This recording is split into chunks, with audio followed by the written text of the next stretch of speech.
Hello friends, आपके अपने YouTube channel खनन ज्ञान पे आप लोगों का फिर से स्वागत है। तो आशा करता हूँ आप लोग बहुत ही अच्छे होंगे। तो आपका समय ना बर्बाद करते हुए चलते हैं अपना अपना टॉपिक शुरू करते हैं। तो आज का जो हमारा टॉपिक है माइनिंग इक्विपमेंट, इसका पार्ट 2 वीडियो है ये। तो माइनिंग इक्विपमेंट में हम लोग आज एनीमोमीटर के बारे में बात करेंगे। तो इससे पहले आप लोग से एक रिक्वेस्ट करता हूँ, प्लीज़ इस वीडियो को लाइक करना और इस चैनल को सब्सक्राइब करना ना भूलें, ताकि आने वाली वीडियोज़ का नोटिफिकेशन आपको मिलता रहे। तो चलिए शुरू करते हैं। तो सबसे पहले जानेंगे कि एनोमीटर जो है वो होता क्या है। तो एनोमीटर एक ऐसा यंत्र है जो खान में भेजे गए हवा के द्वारा तय की गई दूरी को मेजर करता है, और इसकी मदद से हम लोग क्या कर सकते हैं, इसकी हवा की गति को निकाल सकते हैं। तो आप देख सकते हैं कि एनोमीटर है। और खान में जो मैक्सिमम यूज होने वाला जो एनोमीटर है वो वैन एनोमीटर होता है। जो इसमें मेन 8 वेन बोलने का मतलब है कि इसमें जो ब्लेड्स होते हैं वो 8 होते हैं। ठीक है, ये जो आप देख सकते हो यहाँ पे ये प्लेट्स हैं, ये वाले, ये सारे, इनको वेन बोला गया है। ठीक है, तो वेन इन्हीं को बोला, यही है आपका एनोमीटर है। तो चलते हैं आगे। तो जो एनोमीटर है वो कार्य कैसे करता है उसके बारे में थोड़ा हम लोग जानते हैं कि देखते हैं कि क्या होता है। जब इसे खान में बहती हुई हवा के परपेंडिकुलर रखा जाता है, तब हवा का बहाव इसके हल्के जो मेटल जो वेन होते हैं उनको पे पड़ता है, और ये इसको क्या करता है, घुमाना शुरू कर देता है। ठीक है, और इनमें लगे गियर और क्लच की मदद से दूरी और समय जो होता है उनको ये क्या करता है, अपने में रिकॉर्ड कर लेता है। हाँ, इसमें क्लच, ये जो देख सकते हो आप, जो मीटर यहाँ पे बना हुआ है, इसमें ये क्या करता है, सारी रिकॉर्ड को रखता है। ठीक है, इसमें एक रीसेट पिन भी होता है, देख सकते हैं साइड में एक रीसेट पिन रखा हुआ है, जिसकी वजह से क्या कर इसको रीसेट करके 0 पे लाया जाता है। और उसके बाद हम लोग क्या करते हैं, इनको बार बार वेंटिलेशन सर्वे में प्रयोग कर सकते हैं, जिनसे हमको सही रीडिंग मिलता रहता है। ठीक है, ये बहुत ही उपयोगी इक्विपमेंट है माइन वेंटिलेशन के सर्वे में। ठीक है, तो अब देखते हैं कि types of the when nanometre. दो वेन एनोमीटर जो हो तो दो तरह का होता है, जो कंपनी के द्वारा 2 तरह का बनाया जाता है कि लो रेंज एनोमीटर, जिसमें 8 ब्लेड होते हैं, आप देख सकते हो। ठीक है, और जो मैंने ऊपर जो भी दिखाया था वो 8 ब्लेड का था, और इसका जो रेंज होता है इससे 0.25 से यानी 0.25 से 15 मीटर प्रति सेकेंड की गति तक को मालूम किया जा सकता है। और उसके बाद हाई रेंज एनोमीटर बनता है, जिसमें 4 ब्लेड्स का होता है ये, और इससे हम लोग क्या कर सकते हैं, 50 मीटर प्रति सेकेंड की गति तक को मालूम कर सकते हैं। अब तो मार्केट में डिजिटल एनोमीटर भी आ चुका है, जिससे हम लोग डायरेक्टली हम लोग को स्पीड निकाल कर दे देता है, और जो एनोमीटर है उससे हम लोग दूरी तय निकालते हैं, उसके बाद उससे लिए गए समय से डिवाइड करके हम लोग गति को निकालते हैं। ठीक है, तो ये देखिए जो एनोमीटर है, इसमें इसका कंस्ट्रक्शन और उसके पार्ट्स के बारे में थोड़ा बताया गया है। तो देख सकते हो आप कि एक यहाँ पे क्लच है, ऊपर में जो बटन होता है ऊपर में देख सकते हैं यहाँ पे ये वाला, और इससे हम लोग क्या कर सकते हैं, इसको रीसेट, स्टॉप एंड रीडिंग को स्टार्ट रीडिंग को शुरू कर सकते हैं और स्टॉप भी कर सकते हैं। इसके बाद यहाँ पे वेन्स है, आप देख सकते हो यहाँ पे ये ब्लेड्स को वेन बोला गया है। ठीक है, इनकी इसी वेन के नाम से इसका वेन एनोमीटर नाम पड़ा हुआ है। ठीक है, और इसमें आप देख सकते हो डायल है, dial and pointer which record the reading. ये डायल है जो रीडिंग को रिकॉर्ड करके अपने पास रखता है। चलते आगे। देखिए ये तरीका है, सही वे है आपका एनिमेटर को होल्ड करने का, है ना। आप इसको अपने हाथों में राइट हैंड में पकड़िए बढ़िया से, और उसको हवा के परपेंडिकुलर रख करके हम लोग क्या कर सकते हैं, निकाल सकते हैं, हवा की दूरी को निकाल सकते हैं, इसे रीडिंग ले सकते हैं। ये आप देख सकते हो हाई रेंज वेन एनोमीटर, ऊपर जो था वो लो रेंज एनोमीटर था। हाई रेंज में देखिए 4 ही ब्लेड्स हैं, और ये हमने इससे जो हम लोग 50 मीटर प्रति सेकेंड तक की दूरी से हम लोग अच्छी तरह से निकाल सकते हैं। ठीक है, और यहाँ पे देखिए मैंने आप लोग के लिए डिजिटल एनोमीटर का फिगर रखा है, देख सकते हो आप इसको, और ये कंपनी द्वारा बनाया जाने वाला है, और अक्सर अब हमारे माइंस में भी उपयोग किए जा रहे हैं। उसके बाद अब देख सकते हो सही तरीका, जब माइंस में हम लोग जो वेंटिलेशन सर्वे कर रहे होते हैं तो एनोमीटर का किस तरह से प्रयोग, किस तरह से घुमा करके हम लोग रीडिंग ले सकते हैं।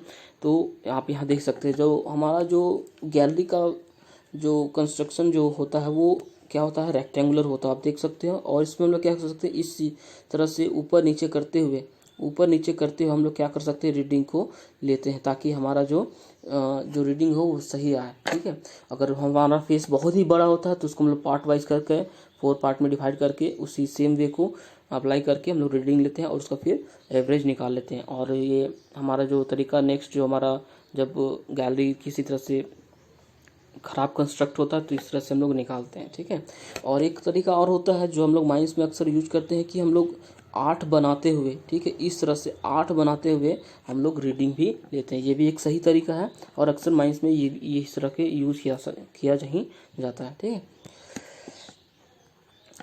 तो चलिए हम कुछ क्वेश्चंस को डील करेंगे और हर बार की तरह कुछ इंपॉर्टेंट क्वेश्चन मैंने आपके लिए लाया है और इस टॉपिक से रिलेटेड और कुछ अन्य टॉपिक से भी रिलेटेड क्वेश्चंस इस वीडियो में डील करेंगे।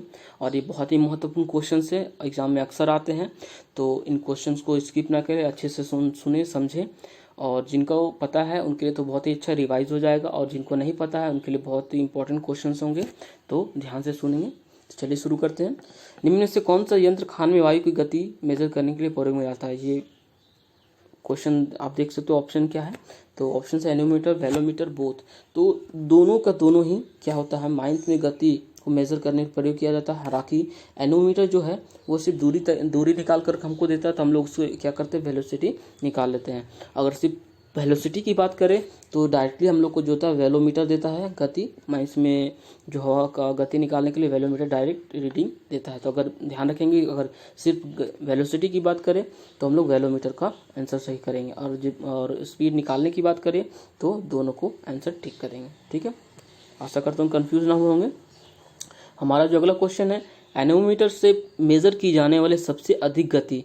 तो यहाँ पे देख सकते हैं कि मैंने ऑप्शन में 12, 15 और 25 रखा है। तो ऐसा क्यों, इसलिए क्योंकि माइंस में जो उपयोग किया जाता है तो लो रेंज वेलोमीटर का लो रेंज एनोमीटर को प्रयोग किया जाता है। ठीक है, तो इसलिए हम लोग इसमें कंफ्यूज नहीं होंगे। तो इसका सही उत्तर क्या हो जाएगा, ऑप्शन बी, क्योंकि लो रेंज जो वेलोमीटर हम माइंस में उपयोग करते हैं और उसका जो मैक्सिमम स्पीड जो वेलोसिटी हम लोग निकाल सकते हैं उसकी मदद से वो है 15 मीटर प्रति सेकंड की। ठीक है, चलते अगले क्वेश्चन की ओर। एनोमीटर से मेजर की जाने वाले सबसे कम गति कौन सी है? तो एनोमीटर से मेजर की जाने वाली सबसे कम गति है वो है 0.25 मीटर पर सेकंड। ये सही आंसर है। ठीक है, चलते अगले क्वेश्चन की ओर। तो हमारा अगला क्वेश्चन है, खान में मीथेन एक्सप्लोजन के लिए कम से कम O2 की मात्रा कितनी होनी चाहिए? बहुत ही इंपॉर्टेंट क्वेश्चन है, अक्सर क्वेश्चन ये जो है एग्जाम में आने के चांसेस बने रहते हैं। तो इसका सही ऑप्शन क्या है, ऑप्शन सी। ठीक है, 12%। चलते अगले क्वेश्चन की ओर। पीटो ट्यूब का प्रयोग किस लिए किया जाता है? ये क्वेश्चन रिपीटेड है और उसमें मैंने डील किया था कि पीटो ट्यूब का प्रयोग क्यों होता है, उसमें और अदर ऑप्शन से, इसमें कुछ अलग ऑप्शन से, तो ध्यान से देखेंगे। तो पहला ऑप्शन है स्टैटिक प्रेशर मेजर करने के लिए, दूसरा साउंड वेव मेजर करने के लिए, तीसरा है एयर वेलोसिटी मेजर करने के लिए और चौथा एयर टेम्परेचर मेजर करने के लिए। तो सही ऑप्शन इसका क्या है, तो ऑप्शन सही क्या है, ऑप्शन ए। ठीक है, स्टैटिक प्रेशर मेजर करने के लिए हम लोग उपयोग करते हैं। चलते अगले प्रश्न की ओर। ब्लैक डैम में क्या होता है? तो ब्लैक डैम का कॉन्स्टिट्यूएंट जो गैसेस होते हैं उसमें क्या क्या होता है? तो इसका सही ऑप्शन आप लोग को पता है, जिनको नहीं पता ध्यान देखें, ये है ऑप्शन सी। इसमें क्या होता है, CO2 एंड N2 की मात्रा। तो इसमें क्या होता है कि एक्सेस ऑफ नाइट्रोजन और कार्बन डाइऑक्साइड, ये फॉर्मूला याद रखेंगे। ठीक है, अगला क्वेश्चन जो है, खान में बहने वाली हवा का फ्लो कैसा होता है? बहुत ही इंपॉर्टेंट क्वेश्चन है, ये अक्सर कंफ्यूजिंग मतलब कि थोड़ा सा थियोरेटिकल लेवल का क्वेश्चन है। तो ऑप्शन इसका सही ऑप्शन क्या हो जाएगा, टर्बुलेंट। ठीक है, टर्बुलेंट फ्लो जो होता है इसका होता है माइंस का एयर का। चलते अगले क्वेश्चन की ओर। हमारा जो अगला क्वेश्चन जो है, नेचुरल वेंटिलेशन किस वजह से होता है? बहुत ही इंपॉर्टेंट क्वेश्चन है और ये थियोरेटिकल बेस्ड क्वेश्चन है, अक्सर कन्फ्यूजन हो जाता है कि क्या है इसका सही आंसर। तो इसमें जो ऑप्शन है उसको ध्यान से पढ़ेंगे पहले, तो ऑप्शन को देखते हैं। तो पहला ए ऑप्शन जो है, डाउनकास्ट शाफ्ट में ऑटो कंप्रेशन की वजह से। दूसरा है अपकास्ट और डाउनकास्ट शाफ्ट में हवा की डेंसिटी के अंतर के कारण। और अगला ऑप्शन जो है सी, आपका शाफ्ट में ऑटो एक्सपेंशन के कारण से है। तो कंप्रेशन और एक्सपेंशन को जानते ही हैं कि हवा का दबाव जब पड़ता है तो हवा कंप्रेस होता है, एक्सपेंशन। और उसका अगला ऑप्शन क्या कहते हैं, खान में हवा की आर्द्रता। आर्द्रता मतलब कि जानते हैं यह ह्यूमिडिटी की कारण से। इसका सही ऑप्शन जो है वो क्या है, अपकास्ट और डाउनकास्ट शाफ्ट में हवा की डेंसिटी में अंतर के कारण से नेचुरल वेंटिलेशन होता है। ठीक है, तो सही आंसर क्या हो जाएगा? Option B. बहुत ध्यान रखेंगे, बहुत इंपॉर्टेंट क्वेश्चन आप लोग के लिए।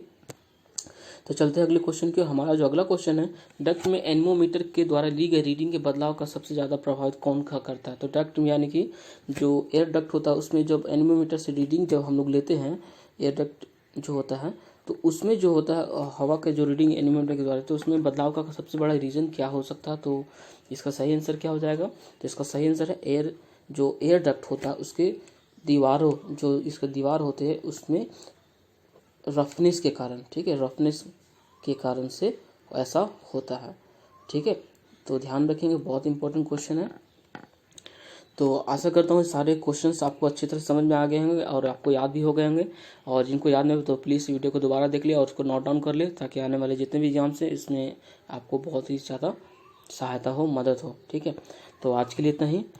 थैंक यू, और इस वीडियो को लाइक करना, सब्सक्राइब करना ना, चैनल को सब्सक्राइब करना ना भूले, ताकि आने वाले जितने भी नोटिफिकेशन से वीडियोस के आपको मिलता रहे और उनका भरपूर उपयोग लाभ आप उठा सकें। तो धन्यवाद।